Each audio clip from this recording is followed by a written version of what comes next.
এই তিন ধরনের মানুষকে কখনোই আপনার ঘরে জায়গা দেবেন না, না হলে একদিন আপনার শান্তি, বিশ্বাস আর আত্মমর্যাদা সব কিছু হারিয়ে ফেলবেন। নাম্বার 1, যে আপনার দুঃখে হাসে। আপনি ভেঙে পড়লে যার চোখে আনন্দ, সে আপনার জীবন কেন আপনার বাড়িতে থাকারই যোগ্য নয়।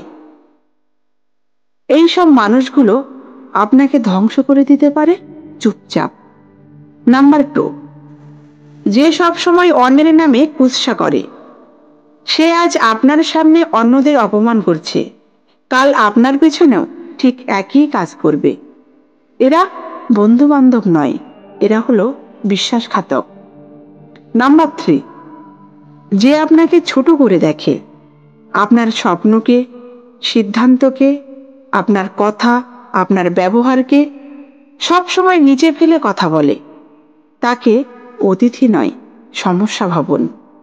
কারণ সে এসে আপনার আত্মবিশ্বাস ভেঙে দেবে। ঘর শুধু দেয়াল দিয়ে তৈরি হয় না, ঘরের ভেতরটা তৈরি হয় শান্তি দিয়ে।